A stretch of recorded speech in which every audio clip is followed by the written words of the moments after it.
Hi everyone, welcome to another devotional.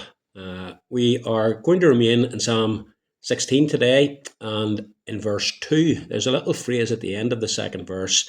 And when I read it, I didn't want to cram it in just at the end of our devotional the other day. I thought it'd be good to take time just to reflect on this statement that the psalmist makes at the very end. The ESV translation reads as follows: I have no good apart from you. It's important, of course, to read the context.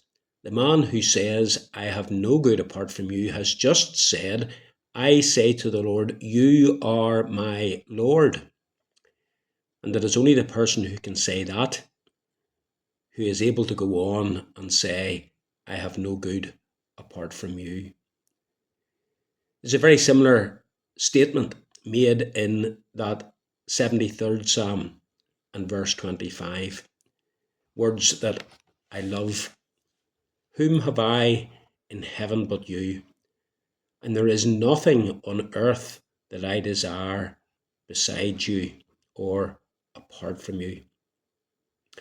One writer, commenting on the last statement in verse 2, says the following: everything without God is pathetically inferior to God without everything. C.S. Lewis has a similar sentiment in the statement that he makes. He who has God and everything else has no more than he who has God only. Everything else adds nothing to having God. Now, God has given us many good things in life, and we can say that there are many good things that we enjoy. He's given us the gift of life, and the gift of life is good. But it is something that one day will come to an end. What does it amount to if we do not have God? A few years that go so very, very quickly, and the older we get, it seems the quicker they go. And before we know it, that good gift of life has come to an end. And if it comes to an end and we do not have God to go with us into what lies beyond this life, then we are indeed most miserable. The gift of health is a good thing, and many of us enjoy good health. But even if we were to enjoy good health all our days, right until we come to the end of our lives, what good is that really if we don't have God whenever our health finally fails and we die? How miserable we would be. Far better to have periods of ill health and God with us than to have good health all our days and not have God. Family, of course, is a wonderfully good gift. It is precious to have family, and we're thankful for our nearest and our dearest. But one day, our family will be taken from us. Then what do we have if we do not have God? Sometimes family disappoint us, let us down. What happens then if we do not have God? Work is something that is good and for which we are thankful. But work too comes to an end. The reality is that as workers, we are expendable.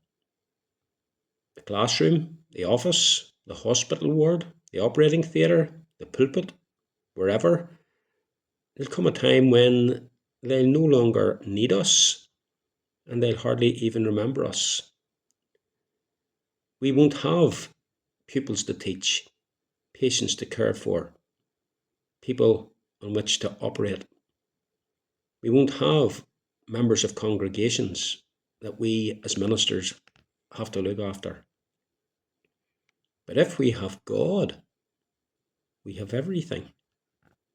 He is the one who gives our lives meaning. He is the one who gives our life's purpose.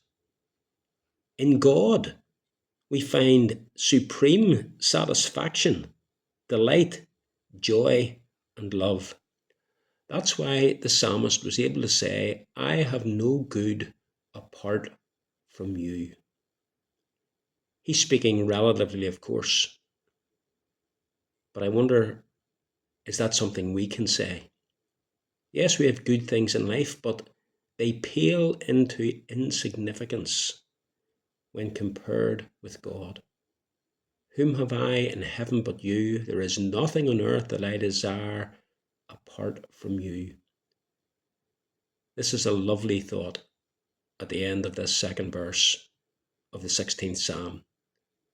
I say to the Lord, you are my Lord. I have no good apart from you. Does your soul find delight supremely in the Lord? I hope it does. Every blessing.